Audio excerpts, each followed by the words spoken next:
Hello दोस्तों, मैं जयकांत सैनी स्वागत करता हूं आपके अपने चैनल बात IQ में। हम डिस्कस कर रहे हैं राजस्थान पत्रिका न्यूज़पेपर जयपुर एडिशन 11 और 12 अगस्त। तो दोनों दिन का मैंने यहाँ पे क्लब कर दिया है। वीडियो के संबंध में कोई कोरियर डाउट्स हो तो आप मुझे लिख सकते हैं कमेंट्स में, और मुझे टेलीग्राम पर भी ज्वाइन कर सकते हैं। टेलीग्राम का लिंक आपको डिस्क्रिप्शन बॉक्स में मिल जाएगा। तो शुरू करते हैं आज का डिस्कशन बिना किसी देरी के। पेज नंबर 1 पे ये न्यूज़ है, कल की न्यूज़ है ये। तो बात की जा रही है राजनीति शुद्धिकरण की, मतलब कि जो पॉलिटिक्स जो होती है वहाँ पे शुद्धिकरण की बात की जा रही है। तो भाजपा, कांग्रेस समेत 8 दलों पर जुर्माना। सुप्रीम कोर्ट ने कहा कि इस प्रकार से जुर्माना लगाया जाना चाहिए कि किस प्रकार के कैंडिडेट इनके द्वारा उतारे जाते हैं इलेक्शन के लिए। तो वहाँ पे ये सब चर्चाएं चल रही हैं। तो बता रहे हैं कि हम तो चाहते हैं कि क्रिमिनल बैकग्राउंड वाले चुनाव ही ना लड़ सकें, पर हाथ बंधे हुए हैं। मतलब सुप्रीम कोर्ट कहता है कि ये उसके जुरिडिक्शन का मामला नहीं है, ये एग्जीक्यूटिव डिसीजन है, ये पार्टी के द्वारा लिया जाने वाला डिसीजन है। तो उसके बारे में सुप्रीम कोर्ट बोल रहा है, लेकिन कहीं ना कहीं पार्टीज़ को निकल के आगे आना चाहिए और उनको इस प्रकार से लोगों को बाहर करना चाहिए। बात कर रहे हैं कि नेताओं के केस वापसी पर हाई कोर्ट की मंजूरी होगी अनिवार्य। ये न्यूज़ कुछ उनके द्वारा बताई गई है यहाँ पे कि किस किस प्रकार से कब कब कौन कौन सी न्यूज़ इसके संबंध में आई हैं। तो बता रहे हैं 30 विधायक व 8 सांसदों पर दर्ज 57 आपराधिक मुकदमे तो इनकी बात की जा रही है। देख सकते हैं बहुत सारे ऐसे विधायक सांसद हैं जिनके ऊपर के कई सारे मुकदमे चल रहे हैं, लेकिन उनके द्वारा चुनाव लड़े जा रहे हैं, जीत जाते हैं, मंत्री बन जाते हैं वो लोग। तो इस प्रकार से चीज़ें देखने को मिलती हैं। तो इसके ऊपर और हम देख लेते हैं क्या क्या चीज़ें चल रही हैं, वर्तमान में क्या मुद्दे हैं। तो 2 इंपॉर्टेंट ऑर्गेनाइजेशन है जो कि इनको लेकर के काम कर रही है भारत के अंदर। नेशनल इलेक्शन वॉच है एक, तो दूसरी है association of democratic reforms, ADR इसको बोलते हैं। नाम भी काफ़ी आपने सुना होगा। ये बहुत अच्छा काम करती हैं। ये जो राजनीतिक दल हैं इनको लेकर के, राजनीतिक पार्टियों को लेकर के क्या क्या चीज़ें चल रही हैं, चंदे को लेकर के कौन कौन से कैंडिडेट उनके द्वारा चुने जाते हैं। मतलब कि एक प्रकार से आप बोल सकते हो कि राजनीति के क्षेत्र में ये अच्छा काम करने वाली ऑर्गेनाइजेशन है, मतलब जो इंडिया के अंदर अभी काम कर रही है वर्तमान में। तो इनके नाम आपको पता होना चाहिए। बात की जा रही है रिप्रेजेंटेशन ऑफ पीपल एक्ट 1951 की। इंपॉर्टेंट एक्ट है ये। मेंशंस द क्राइटेरिया फॉर डिस्क्वालीफाइंग, यानी कि जो क्राइटेरिया है डिस्क्वालीफाई करने का पर्सन को, वो यहाँ पर है। A person for contesting an election of the legislature, यानी कि इलेक्शन में भाग लेने से डिस्क्वालीफाई करने की जो बात है वो रिप्रेजेंटेशन ऑफ पीपल्स एक्ट 1951 में। तो ये एक्ट भी आपको पता होना चाहिए, इंपॉर्टेंट है। तो यहाँ पे डिस्क्वालीफाई करने के लिए क्राइटेरिया रखा गया है, ये जो मेंबर्स होते हैं, ये बात की जा रही है। सेक्शन 8 की बात की जा रही है इस एक्ट के। Section 8 of the act, disqualification on the conviction of for certain offences according to which an individual punished with a jail term of more than 2 years can not stand in election for 6 years after the jail term ended. तो बता रहे हैं कि यदि किसी को 2 साल से ज़्यादा की यहाँ पे सजा है तो वो इलेक्शन नहीं लड़ सकता है। और जेल टर्म देख सकते हैं आपकी 6 years after the jail term has ended, यानी कि 6 साल जब जेल टर्म एंड हो जाती है तब भी वो यहाँ पे चुनाव नहीं लड़ सकते हैं। डिस्क्वालिफिकेशन बताई गई। सेक्शन 8 की बात की जा रही है रिप्रेजेंटेशन ऑफ पीपल एक्ट 1951 की। The law does not bar individuals who have criminal cases pending against them, यानी कि लॉ के पास ऐसी कोई व्यवस्था नहीं है कि जिनके अगेंस्ट में क्रिमिनल केसेस चल रहे हैं उनको बार कर सके, चुनाव लड़ने से रोक सके, ऐसी व्यवस्था नहीं है। लेकिन मतलब कन्विक्शन होने के बाद ही ये चीज़ें हो सकती हैं, बताई जा रही है। सेक्शन 8 जो है डिस्क्वालिफिकेशन की जो बात कर रहा है, ये जब कन्विक्टेड पाए जाते हैं तभी उनको बार किया जा सकता है, अन्यथा ऐसी कोई प्रोविजन नहीं है। From contesting election therefore the disqualification of candidates with criminal cases depends on their conviction in these cases. तो ये बात यहाँ पे की जा रही है। तो ये कहीं ना कहीं लूप होल्स भी उनको मिल जाती है। रीजंस बताए गए हैं क्रिमिनलाइजेशन के, क्या कारण है ये कि क्यों होता है इस प्रकार से। लैक ऑफ पॉलिटिकल विल, बहुत ही इंपॉर्टेंट है ये। मतलब आपको कहीं भी लिखने को आ जाए तो ये कारण है कि किस प्रकार से अपराधीकरण बढ़ रहा है। मतलब पॉलिटिकल विल निकल के नहीं आती है, पार्टियां आगे से निकल के नहीं आती हैं इस प्रकार के एक्शन लेने के लिए। बता रहे हैं कि in spite of taking appropriate measures to amend the RPA, representation of people जो एक्ट है, रिप्रेजेंटेशन ऑफ पीपल एक्ट है, तो इसको यहाँ पे बात कर रहे हैं अमेंड करने की। There has been an unsaid understanding among the political parties which deters parliament to make strong law curbing criminalisation of politics, यानी कि राजनीतिकरण जो होता है, मतलब अपराधीकरण जो होता है राजनीति का, उसको रोकने के लिए कहीं ना कहीं जरूरत है इस एक्ट में बदलाव करने के लिए। लेकिन लैक ऑफ पॉलिटिकल विल के कारण इस प्रकार से की चीज़ें नहीं देखने को मिलती हैं। ये बोल रहे हैं लैक ऑफ एनफोर्समेंट, यानी कि कहीं ना कहीं लॉ कानून बना दिए जाते हैं लेकिन उनका एनफोर्समेंट नहीं किया जाता है, ये भी चीज़ देखने को मिलती है। Several laws and court judgments have not help much due to lack of enforcement of laws and judgments. केवल महज कानून बना देना ये काफ़ी नहीं होगा, इनको इम्प्लीमेंट भी करना होगा, एनफोर्समेंट भी करना होगा। तो ये चीज़ें बोली जा रही हैं। नैरो सेल्फ इंटरेस्ट है, मतलब लोगों की बहुत संकुचित मानसिकता है, ये भी इसका एक कारण है कि अपराधीकरण बहुत ज़्यादा बढ़ता जा रहा है। Use of muscle and money power, ये भी इंपॉर्टेंट इसके लिए कारण है कि मसल और मनी पावर भी बहुत इंपॉर्टेंट चीज़ है, जिसके कारण कि इस प्रकार की पहल नहीं की जाती है। Candidates with serious record seem to do well despite their public image, largely due to their ability to finance their own elections and bring substantial resources to their respective parties। यानी कि मनी पावर की बात की जा रही है कि अपनी दल जिससे वो चुनाव लड़ रहे हैं उसको अच्छा खासा पैसा ये लोग दे सकते हैं, वो अपनी इलेक्शन की जो फाइनेंसिंग है खुद कर सकते हैं। तो ऐसे लोग भले ही वो क्रिमिनल चार्जेज हो, कैसी भी उनकी इमेज हो, वो कहीं ना कहीं इलेक्शन लड़ते हैं और जीत भी जाते हैं। ये बात की जा रही है मनी पावर की। Also sometimes voters are left with no option, कई बार ऐसा होता है कि वोटर्स के पास कोई ऑप्शन ही नहीं होता है। और as all competing candidates have criminal records, मतलब कि आप समझ सकते हैं जितने भी कैंडिडेट्स वहाँ पर इलेक्शन लड़ रहे हैं वो सभी के सभी क्रिमिनल उनके रिकॉर्ड्स हैं, तो उनके पास कोई ऑप्शन ही नहीं है, तो उनको कहीं ना कोई उन्हीं में से एक चुनना है। तो ये कुछ रीजंस बताएं, ये आपको पता होना चाहिए। बात की जा रही है supreme court in public interest foundation versus union of India का केस है 2018 का। Had also directed political party to publish online the pending criminal cases of their candidates. यानी कि ये बोला गया था इस केस में सुप्रीम कोर्ट के अंदर पब्लिक इंटरेस्ट फाउंडेशन के द्वारा ये केस आया 2018 में, जिसने बोला कि सुप्रीम कोर्ट ने बोला था यहाँ पर स्पेशली कि जो केसेस चल रहे हैं किसी व्यक्ति के अगेंस्ट में, तो जो पॉलिटिकल पार्टी है उनको कहीं ना कहीं वो शो करना होगा, ये ऐसी बात बोली गई, उनके द्वारा पब्लिश करना होगा, मतलब कि पब्लिक डोमेन में बताना होगा कि किसके खिलाफ कौन से केसेस चल रहे हैं। वेरियस कमिटीज भी हैं, कुछ कमिटी की बात की गई है इसके संबंध में, देख सकते हैं दिनेश गोस्वामी इंपॉर्टेंट कमिटी है एक, इंद्रजीत कमिटी है यहाँ पे ऑन द इलेक्ट्रल रिफॉर्म्स, यानी कि इलेक्ट्रल रिफॉर्म्स को लेकर के इंद्रजीत कमिटी बहुत ही इंपॉर्टेंट है। इसने रिकमेंड किया था स्टेट फंडिंग ऑफ इलेक्शंस, यानी कि इलेक्शंस को लेकर के स्टेट के द्वारा यानी कि सरकार के द्वारा फंडिंग होनी चाहिए, ये भी इसके द्वारा बोला गया था। तो ये बात की जा रही है, ये कुछ इंपॉर्टेंट कमिटी है, इनके बारे में भी आपको पता होना चाहिए। तो ये सारी की सारी बात की जा रही है कि राजनीति में जो अपराधीकरण हो रहा है उसको रोकने के लिए क्या क्या हम उपाय कर सकते हैं। तो मैंने आपको कारण बता दिए हैं, कुछ इंपॉर्टेंट फैक्ट्स बताए हैं, तो ये आपको पता होना चाहिए। बात की जा रही है यहाँ पे 10 लाख भवन भूखंड मालिकों को बारिश का पानी सहेजना होगा, ये अनिवार्य किया गया है।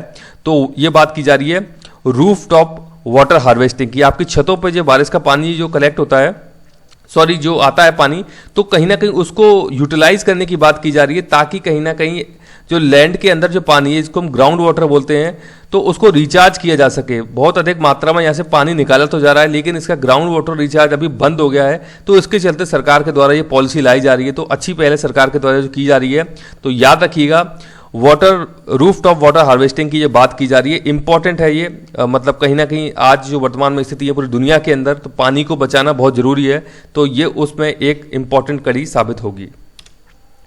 ये इंपॉर्टेंट न्यूज़ है यहाँ पे। सबसे पहले मैं आपको बता दूं कि एक दिन सेलिब्रेट करने की बात की गई है। अभी जो चैंपियन है यहाँ पे नीरज चोपड़ा साहब, इनके द्वारा जेवलिन थ्रो के अंदर गोल्ड मेडल जीता गया है ओलंपिक 2020 में, ये याद रखिएगा। पहले बता देता हूं मैं, 7 नाम है, इंपॉर्टेंट नाम है, याद रखिएगा। 7 अवार्ड यहाँ पे जीते गए हैं, 7 मेडल जीते गए हैं। मीराबाई चानू यहाँ पे वेट लिफ्टिंग में सिल्वर मिला है इनको। रवि दहिया जी हरियाणा से हैं ये, इनको रेसलिंग में सिल्वर मिला है। पीवी संधू बैडमिंटन में इनको ब्रॉन्ज मिला है। बजरंग पूनिया को रेसलिंग में ब्रॉन्ज मिला है। लवलीना बोरगोहेन को मिला है बॉक्सिंग में ब्रॉन्ज। और इंडियन हॉकी टीम जीती है ब्रॉन्ज मेंस हॉकी की जो बात की जा रही है। मुझे बताइए ये जो 6 हैं इनकी स्टेट के नाम मुझे कमेंट्स में कमेंट करके जल्दी से बताइए, क्योंकि इस प्रकार के प्रश्न भी आपसे पूछ लिए जाते हैं। और इनके खेलों के बारे में जरूर याद रखिएगा, ये भी आपसे पूछे जा सकते हैं कि किसका संबंध किस खेल से है। तो यहाँ पे नीरज चोपड़ा जी के द्वारा यहाँ पे 7 अगस्त को जेवलिन थ्रो के स्पोर्ट्स में जेवलिन थ्रो का जो खेल है उसके अंदर गोल्ड मेडल जीता गया। तो 7 अगस्त को ये घोषणा की गई है कि हम जेवलिन थ्रो को लेकर के ये जो स्पोर्ट है इसको लेकर के हम डे सेलिब्रेट करेंगे। तो ये बहुत बड़ी बात हो जाती है, इसके बारे में आपको आइडिया होना चाहिए। तो बात करें 2028 ओलंपिक में हो सकती है चौके छक्कों की बारिश, यानी कि क्रिकेट को शामिल भी किया जा सकता है 2028 के ओलंपिक में, ऐसी बातें बोली जा रही हैं। तो ओलंपिक खेलों में क्रिकेट को शामिल करने की कवायद तेज हो गई है। अगर ऐसा होता है तो ओलंपिक में 128 साल बाद क्रिकेट की वापसी होगी। क्रिकेट को सिर्फ एक बार पेरिस ओलंपिक में 1900 में खेला गया था। तब केवल 2 टीमें इसमें भाग लिया था। इंग्लैंड ने 2 दिवसीय मैच में फ्रांस को हराकर स्वर्ण पदक जीता था। अंतर्राष्ट्रीय क्रिकेट परिषद की बात की जा रही है, मंगलवार को इनकी पुष्टि की कि वह लॉस एंजलिस में 2028 में आयोजित होने वाले ओलंपिक खेलों में, तो कहाँ हो रहे हैं 2028 में ओलंपिक खेल, ये हो रहे हैं लॉस एंजलिस यूएसए के अंदर। तो बात की जा रही है कि वहाँ पे क्रिकेट को शामिल करने की बात यहाँ पे की जा रही है। तो ये कुछ डेटा दिया गया है राष्ट्रमंडल खेलों के बारे में। राष्ट्रमंडल 2022 में महिला क्रिकेट की बात की जा रही है। क्रिकेट 1998 में राष्ट्रमंडल खेलों में खेला गया था। अब बर्मिंघम में 2022 में राष्ट्रमंडल खेलों में क्रिकेट, महिला क्रिकेट का आयोजन होगा। यहाँ पे ये बात बोली जा रही है, यानी कि विमेंस क्रिकेट को भी शामिल किया जाएगा। राष्ट्रमंडल खेल जो होते हैं, कॉमनवेल्थ गेम की बात की जा रही है 2022 में जो होने वाले हैं, बर्मिंघम की बात की जा रही है जहाँ पे कि इनका आयोजन होगा। तो ये कुछ इंपॉर्टेंट फैक्ट हैं, इनके बारे में आपको आइडिया होना चाहिए। ये इनकी पिक्चर भी यहाँ पे दी गई है, तो आप देख लीजिएगा एक बार, और ये जरूर आप याद रखिएगा, प्रश्न बनने की प्रबल यहाँ से संभावना बन जाती है। बात की जा रही है, कुछ फैक्ट दिए गए हैं कार्बन एमिशन को लेकर के। 6वीं रिपोर्ट आई है आईपीसीसी की, तो वहाँ पे कुछ ना कुछ अभी नई नई चीज़ें निकल के आ रही हैं। तो ओस्लो की बात की जा रही है, यूरोपियन देश है ओस्लो, वहाँ पे उसकी बात की जा रही है कार्बन उत्सर्जन मुक्त कंस्ट्रक्शन की ओर। तो ओस्लो की बात यहाँ पे की जा रही है। यदि ऊर्जा के इस्तेमाल के चलते कुल CO2 का उत्सर्जन देखें तो दुनिया में कंस्ट्रक्शन सेक्टर से 38% ग्रीन हाउस गैस उत्सर्जन के लिए जिम्मेदार है। यानी कि GH गैसेज जो हैं, जिसको हम कंट्रोल करने की बात कर रहे हैं, तो बात कर रहे हैं कि जो GH गैसेज का एमिशन है वो सबसे ज़्यादा यानी कि 38% होता है कहाँ से, कंस्ट्रक्शन के सेक्टर से। यानी कि जो निर्माण क्षेत्र जो है वहाँ से सबसे ज़्यादा ग्रीन हाउस गैसेज निकलती हैं। देख सकते हैं डेटा दिया 38%, बहुत बड़ा डेटा है ये। तो ओस्लो में उत्सर्जन स्तर शून्य पर लाने के लिए सितंबर 19 में ओलाव 5 गेट स्ट्रीट पायलट प्रोजेक्ट शुरू किया गया है। ओस्लो का लक्ष्य अब सभी म्यूनिसिपल कंस्ट्रक्शन साइट 2025 व हर कंस्ट्रक्शन वर्क चाहे सरकारी और निजी को 2030 तक शून्य उत्सर्जन पर लाना है। यानी कि जो एमिशन है उसको शून्य लेवल पे लेके आना 2030 तक, ये बात की जा रही है ओस्लो का। तो अच्छा एग्जांपल सेट करेगा यदि ओस्लो ऐसा करता है, लेकिन पहल अच्छी की गई है। ये बात की जा रही है इलेक्ट्रिक कंस्ट्रक्शन मशीनरी का इस्तेमाल कर 35,000 लीटर डीजल बचाना और 92,500 किलोग्राम के बराबर CO2 का उत्सर्जन रोकना होगा इलेक्ट्रिक कंस्ट्रक्शन मशीनरी का इस्तेमाल करके। तो ये कुछ ऑल्टरनेटिव बताए जा रहे हैं। बात की जा रही है यहाँ पे नीति नवाचार के बारे में। प्रकृति इशारा कर रही है हमें आज और अभी गंभीर होना पड़ेगा। जो बात की जा रही है, बता रहा था मैं आपको, आईपीसीसी की रिपोर्ट आई है, उसने चेताया है कि हमें जल्द से जल्द संभलना होगा। तो उसी को लेकर के ये एक एडिटोरियल है, जलवायु पर असर हमारी विकास नीतियों से दूर क्यों। अनिल प्रकाश जोशी हैं पद्मश्री और पद्म भूषण से सम्मानित पर्यावरणविद यानी कि एनवायरमेंटलिस्ट हैं, ये बहुत फेमस व्यक्ति हैं, इनके द्वारा ये एडिटोरियल लिखा गया है। तो बात करें यूएन के जलवायु परिवर्तन पर अंतर सरकारी पैनल यानी कि आईपीसीसी यूएन की 2021 की रिपोर्ट बहुत चौंकाने वाली है। अपने देश के संदर्भ में इसलिए नहीं कहा जा सकती क्योंकि यह होने वाली तमाम जलवायु परिवर्तन वाली घटनाएं पहले से ही इस तरह का इशारा कर चुकी हैं। फिर भी यह रिपोर्ट इस बात का खुलासा करती है कि आने वाले समय में देश दुनिया के हालात किस कदर बिगड़ने वाले हैं। इस रिपोर्ट के अनुसार अभी अगर हमने तत्काल बड़े कदम कार्बन और ग्रीन हाउस गैसेस के उत्सर्जन को रोकने के लिए नहीं उठाए तो आने वाले समय में पृथ्वी का तापमान इस हद तक बढ़ जाएगा जो जीवन को दुभर कर देगा। 1850 से लेकर 1900 के दौरान जो तापक्रम था उसकी तुलना में बीते एक दशक में तापक्रम एवरेज 1.1 डिग्री सेल्सियस अधिक रहा है। लेकिन यही हालात रहे तो बहुत जल्द 0.4 डिग्री सेल्सियस तापमान और बढ़ जाएगा, यानी कि 1.5 डिग्री सेल्सियस तापमान बढ़ जाएगा यदि हमने कंट्रोल नहीं किया तो। इसके दुष्परिणाम देख सकते हैं, हीट वेव, अति गर्मी, अतिवृष्टि, लंबे गर्म दिन और छोटियां सर्दियां यहाँ पे छोटी हो जाएंगी। ये कुछ इसके इम्पैक्ट देखने को मिलेंगे। बात कर रहे हैं सबसे बड़ा खतरा है समुद्री जलस्तर बढ़ने का। यूं बीते एक दशक में पूरी दुनिया में बदलती परिस्थितियों का असर देखा जा रहा है। अंतर्राष्ट्रीय स्तर पर चीन, अमेरिका, ऑस्ट्रेलिया, छोटे से छोटे देशों में जो कि समुद्र किनारे हैं, जलवायु परिवर्तन के उस असर को साफ तौर पर झेल रहे हैं जिसको हम गंभीरता से अपनी विकास से जुड़ी नीतियों के अंतर्गत नहीं लाना चाहते हैं। संयुक्त राष्ट्र महासचिव एंटोनियो गुटेरेस, नाम इंपॉर्टेंट है, याद रखिएगा, यूएन के महासचिव का नाम है एंटोनियो गुटेरेस, ने सभी देशों से अपील की है कि तत्काल हमें जीरो एमिशन की तरफ बढ़ जाना चाहिए। उनका यह खास अनुरोध पहले G20 देशों से है जहां इस संबंध में शुरुआती निर्णय लिए जा सकते हैं। फिर ग्लासगो में होने वाली COP26 से इससे पहले गुटेरेस तमाम भागीदार देशों से यही अनुरोध करना चाहते हैं कि GH गैसों के उत्सर्जन पर तत्काल प्रभावी नियंत्रण की दरकार है। यह बात बड़ी साफ सी है। पिछले 1-2 दशकों में उत्तरी अक्षांश के देशों, खासतौर से ग्रीनलैंड, अंटार्कटिका आदि ने जलवायु परिवर्तन को बड़े रूप में झेला है। अंटार्कटिका में ग्लेशियर का एक बड़ा हिस्सा टूटा जो इसी की ओर बड़ा संकेत कर रहा है कि पृथ्वी के तापक्रम नियंत्रण में विफल रहे हैं। आज तक कॉन्फ्रेंस ऑफ द पार्टी यानी कोप की बात की जा रही है। 25 कहाँ पे हुई थी बताइए मुझे। COP25 बैठकें और कई तरह के निर्णयों के बावजूद हम जहाँ के तहाँ खड़े हुए हैं। अब दुनिया भर में तो समुद्र जल स्तर 3 से 4 मिलीमीटर प्रतिवर्ष के हिसाब से उठता जा रहा है, यानी कि जो सी का लेवल है, वाटर लेवल है, वो राइज हो रहा है, काफ़ी मतलब बड़ी संख्या में राइज हो रहा है। तो उसकी ओर ये इशारा कर रहे हैं। तो हमें समझना होगा जो पहले 100 साल में हुआ था वह अब प्रतिवर्ष होगा। यह भय आईपीसीसी ने स्पष्ट कर दिया है। कितनी अजीब सी बात है कि हम इन तमाम घटनाओं को देखते हुए भी कई तरह के नियमों और निर्णयों से दूर हैं। आईपीसीसी की रपट से, यानी रिपोर्ट की बात की जा रही है, इतर पिछले 1 दशक से लगातार बदलता मौसम और प्रकृति इशारा कर रहे हैं कि सब कुछ ठीक नहीं है। यदि सब कुछ ठीक होना है तो हमें आज और अभी गंभीर होना पड़ेगा। प्रकृति के व्यवहार को समझते हुए उसके अनुसार चलना भला संभव है। हमें समझना होगा हमें प्रकृति के साथ चलना है, ना कि प्रकृति को अपनी आवश्यकताओं के अनुसार चलाना है। अभी हिमालय में होने वाली अतिवृष्टियों के तमाम दुष्परिणाम सामने हैं। इतना ही नहीं, अन्य क्षेत्रों में बाढ़ का आना, भूमिगत जल का लापता हो जाना, यह सब जलवायु परिवर्तन की ओर इशारा करते हैं। आज की हमारी नीतियां, सोच और वर्तमान विकास की शैली एक बड़ी त्रासदी को जन्म दे सकती है। एंटोनियो गुटेरेस के अनुसार अभी भी शायद हमारे पास है कि हम समझ जाएं ताकि आने वाली पीढ़ी को एक सुंदर दुनिया दे सकें। तो ये कुछ इंपॉर्टेंट चीज़ इनके द्वारा बोली जा रही है, जो कि वाकई बहुत ज़्यादा जरूरी है। इस वक्त हमें इस प्रकार के कदम उठाने होंगे और इंडिविजुअल को अपने लेवल पर जो अपनी रेस्पॉन्सिबिलिटी है उसका निर्वहन करना होगा, वो बहुत ज़रूरी हो जाती है। क्योंकि एक देश कुछ नहीं कर सकता, एक पीएम कुछ नहीं कर सकता है, सभी जनता, सभी लोगों को समझना ही होगी ये चीज़। और ये बहुत बड़ी गंभीर समस्या है जिसको हमें गंभीरता से लेना होगा। बात की जा रही है CMI की, यहाँ पे रिपोर्ट है। ज़्यादातर रोजगार कृषि और निर्माण क्षेत्रों में पैदा हुए हैं। यहाँ पे बात कर रहे हैं 1.6 करोड़ रोजगार बढ़े पर 32 लाख नौकरियां घटी भी हैं, ये बात बोली जा रही है। कहीं खुशी तो कभी कहीं गम, तो मतलब 50-50 जैसा काम है। कृषि क्षेत्र में रोजगार बढ़ा है, इसके अंदर नरेगा ने बहुत अच्छा इंपॉर्टेंट अपना रोल प्ले किया है।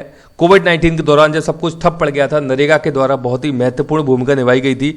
तो ये आप यदि कहीं लिखने को आता है तो आप वहाँ पर कोट भी कर सकते हैं इस चीज़ को। तो ये बड़ा ही इंपॉर्टेंट बताया गया है। बता रहे हैं कि 1.12 करोड़ लोगों को रोजगार मिला है कृषि के क्षेत्र में, 54 लाख अतिरिक्त लोगों को रोजगार मिला निर्माण के क्षेत्र में, 5 लाख लोगों को अतिरिक्त रोजगार मिला सेवा के क्षेत्र में। तो सेवा के क्षेत्र में रोजगार कम मिला है, लेकिन कृषि सेक्टर ने अपनी अच्छी परफॉर्मेंस यहाँ पे दिखाई है। बात की जा रही है यहाँ पे पेज नंबर 9 पे, गिफ्ट कैश बैक वाउचर माना जाएगा सामान, यानी कि उपभोक्ताओं या आपूर्तिकर्ताओं को दिए गए gift voucher, cash back voucher को वस्तु या सामान माना जाएगा और इन पर 18% की दर से GST लगाया जाएगा। तो आप देख सकते हैं ये बात बोली जा रही है कि गिफ्ट वाउचर और कैश वाउचर जो है इनके ऊपर GST अभी लगाया जाएगा। बात की जा रही है म्यूचुअल फंड्स की, फोकस्ड इक्विटी फंड देंगे शानदार रिटर्न। तो ये बात की जा रही है म्यूचुअल फंड के बारे में, जो कि अच्छी रिटर्न यहाँ पे देने वाले हैं। अगस्त के पहले सप्ताह में निर्यात 7.41 अरब डॉलर यहाँ पे होने वाला है। तो अच्छी बात है भारत के लिए कि जो एक्सपोर्ट है हमारा बहुत अच्छे लेवल से बढ़ रहा है। तो ये भारत के लिए, भारत की इकोनॉमी के लिए बहुत अच्छी न्यूज़ है। बात की जा रही है नोएडा प्राधिकरण को कड़ी फटकार दी गई है सुप्रीम कोर्ट के द्वारा। तो नोएडा जो अथॉरिटी है वहाँ पे सुप्रीम कोर्ट के द्वारा कुछ यहाँ पे उनको फटकार लगाई गई है। तो ये एक कोई व्यू हमने लिया है यहाँ पे इनका। बात की जा रही है इलेक्ट्रल बॉन्ड्स की, यहाँ पे पेज नंबर 10 पे न्यूज़ है। चंदे से भाजपा की चांदी हुई है, कमाए हैं 3623 करोड़ रुपए।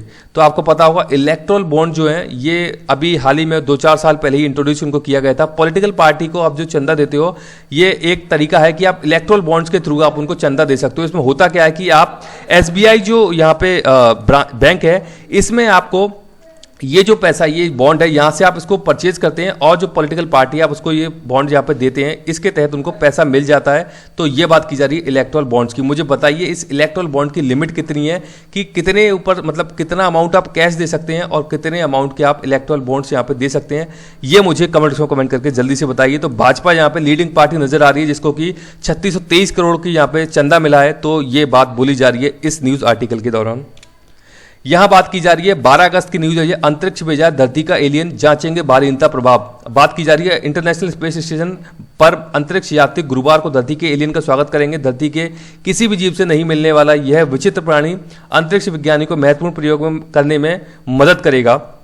तो बात की जा रही है ये इंटरनेशनल स्पेस स्टेशन के द्वारा इस प्रकार का ये एलियन भेजा गया है अंतरिक्ष स्पेस के अंदर। तो कुछ यहाँ पे फाइंडिंग निकाल के लेके आएंगे। तो ये बात की जा रही है वैज्ञानिकों का आकर्षण है ब्लॉब यानी कि फिसेरम पॉलीसिफेलम, एक प्रकार का स्लाइम मोल्ड है जिसने लंबे समय से वैज्ञानिकों को आकर्षित किया है। स्लाइम मोल्ड एक प्रकार की फफूंदी है, पहली बार करीब 50 करोड़ साल पहले पृथ्वी पर दिखाई दिया था। यह पारंपरिक जीव विज्ञान के लिए अजूबा है क्योंकि यह एक कोशिका से बना होता है जिसमें कई नाभिक होते हैं। यह अन्य जीवों की तरह व्यवहार नहीं करता है। एक पीले और स्पंजी स्लाइम मोल्ड में ना ही मुंह होता है और ना पैर और ना ही मस्तिष्क होता है। तो ये बात यहाँ पे की जा रही है।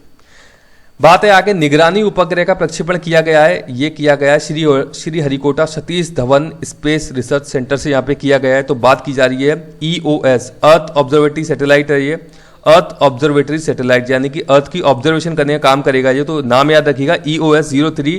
तो ये देश के पहले पृथ्वी की निगरानी करने वाले उपग्रह EOS 03 का गुरुवार सुबह 5 बजे 43 मिनट पर प्रक्षेपण करेगा। यह प्रक्षेपण इसरो के श्री हरिकोटा के सतीश धवन अंतरिक्ष केंद्र से किया जाएगा। तो ये इंपॉर्टेंट हो जाता है कहाँ से किया जाएगा, और नाम भी आप याद रखिएगा। बात की जा रही है माचू पिचू की। तो ये एक मतलब कि हेरिटेज है, जाने कितने रहे संजोए है इंका सभ्यता के अवशेष। इनका एक सभ्यता है। बात की जा रही है साउथ अमेरिका की, और साउथ अमेरिका का देश है यहाँ पे पेरू। तो पेरू में एंडीज पर्वतमाला जो है दुनिया की आई थिंक सबसे लंबी पर्वतमाला है ये। तो इसकी बात यहाँ पे की जा रही है। मुझे बताइए इसकी लंबाई कितनी है, और क्या मैं आपको सही बता रहा हूँ कि दुनिया की सबसे लंबी पर्वतमाला है, ये मुझे कमेंट्स में कमेंट करके जल्दी से बताइए। तो माचू पिचू की विरासत की बात की जा रही है। साउथ अमेरिका, पेरू यहाँ पे देश है, और एंडीज पर्वतमाला की ऊंचाई पर स्थित है इंका सभ्यता। तो इंका सभ्यता के बारे में बता रहे हैं कि यहाँ पे ये जो हेरिटेज है माचू पिचू, यहाँ पे इनके अवशेष इनके बारे में जानकारी मिलती है इंका सभ्यता के बारे में। तो उसके अवशेष ये संजोए हुए हैं, ये बात बताई जा रही है। तो याद रखिएगा माचू पिचू विरासत का संबंध किस देश से है। बात की जा रही है यहाँ पे जॉब्स के बारे में। बायजूस, सिंपली लर्न, वेदांतु और अपग्रेड में भरमार होने वाली यहाँ पे एड टेक कंपनियां करेंगी भर्तियां। हजारों युवाओं को मिलेगा मौका। तो मतलब ये काफ़ी अच्छी अपॉर्चुनिटी है। जो एड टेक के क्षेत्र के अंदर यदि नौकरियां करना चाहते हैं उनके लिए काफ़ी अच्छी नौकरी निकलने वाली है। 4000 से अधिक प्रोफेशनल को हायर करने की तैयारी में बायजूस। बात की जा रही 5000 से अधिक कर्मचारियों को भर्ती करेगी सिंपली लर्न। ये बात की जा रही 2500 प्रोफेशनल को नौकरी देगी। हाल ही में यूनिकॉर्न बनी अपग्रेड। तो ये बात बोली जा रही है। तो अच्छी बात है यंगस्टर्स के लिए, यदि आप अवसर तलाश रहे हैं नौकरी का, तो ये आपके लिए एक अच्छी खबर है। आप यदि इस प्रकार के चीज़ों को जानते हैं, या आपके पास कुछ ऐसे कोर्सेज आपने कर रखे हैं, तो आप इसके लिए तैयार रहें, आप अप्लाई भी कर सकते हैं।